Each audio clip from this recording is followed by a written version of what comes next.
A ver, el principio de cualquier sociedad libre, o uno de los principios de cualquier sociedad libre, es que la prensa controla a los políticos, no los políticos a la prensa. Entonces, estabais comentando que va en el sueldo de los periodistas pues aguantar insultos. Yo estoy de acuerdo siempre y cuando esos insultos sean espontáneos. Los periodistas, yo he dicho de los medios sí, de del Estado, de los más destacados. Bueno, en general yo creo que de cualquiera que tenga una trascendencia pública, pues le va en el sueldo que le puedan criticar o decir yo creo lo que que sea. los que estamos en el escaparate, efectivamente. Fin, pues, ahora, si esos insultos, si esas coacciones, entre comillas, van organizadas desde un partido político, eso es lo verdaderamente grave, porque ahí hay una campaña, o puede haber una campaña deliberada para amedrentar a un periodista, para que ese periodista se autocensure.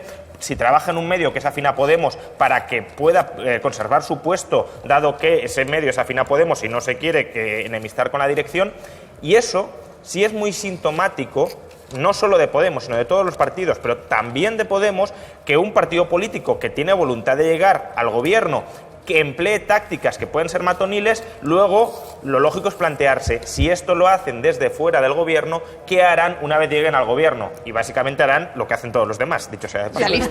Comentabais antes este tuit con Puigdemont del empresario Bassols, que eso no prueba nada, y efectivamente no prueba nada, pero la expresión y el tipo de prácticas de me he reunido en este ambiente informal con el alcalde de Girona para ver si nos ayuda a entrar en el ayuntamiento, hemos de entender que ahí es donde se produce el germen de la corrupción, porque al final, si nos ayuda a entrar en el ayuntamiento, ¿a cambio de qué?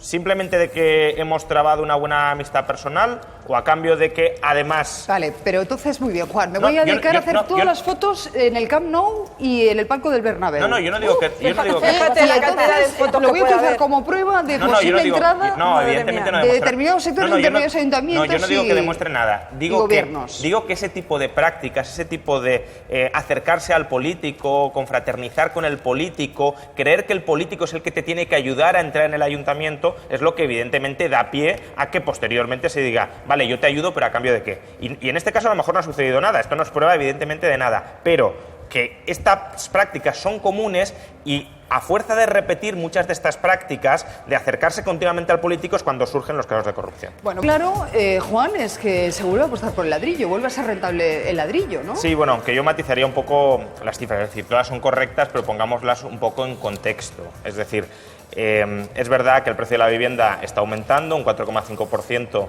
el año pasado, pero todavía acumula una caída nominal, según estos mismos datos del INE, del 30%, a lo que habría que añadir la inflación, es decir, casi nos vamos a una caída del 50%.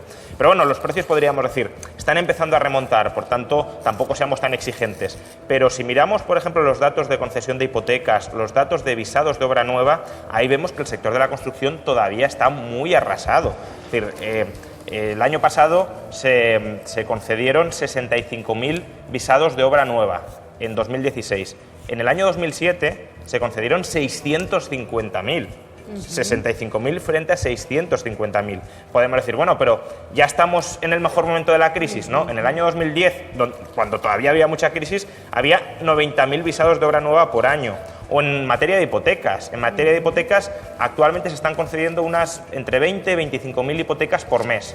En el año 2010 eran unas 55.000 por mes, es decir, todavía estamos a mitad que las del año 2010, y en el año 2007, en plena burbuja, 100.000 por mes. Por tanto, creo que todavía estamos muy lejos de que se esté generando un nuevo boom de la vivienda, burbuja, ni mucho menos. Más bien, un sector que estaba devastado empieza a remontar un poco. Vamos, yo me pongo en la piel de los vecinos del EPE y dice, bueno, sea culpa de la Junta, sea culpa del Ayuntamiento, sea culpa del Gobierno, como decía este diputado ahora mismo socialista, lo que no puede ser es que este hospital lleve 10 años construido, sin funcionamiento, y tengan que esperar 3 o 5 años más, Juan. Sí, imaginemos que esto lo hiciera una empresa privada, estaría quebrada, pero claro, como se hace con el dinero de todos los contribuyentes y como responde a finalidades en última instancia políticas, pues se pueden ir retrasando los plazos indefinidamente, que quien no experimenta la pérdida es el político que está gestionando pésimamente todo esto. Hay que recordar además que está el sector sanitario en la calle en Andalucía, las mayores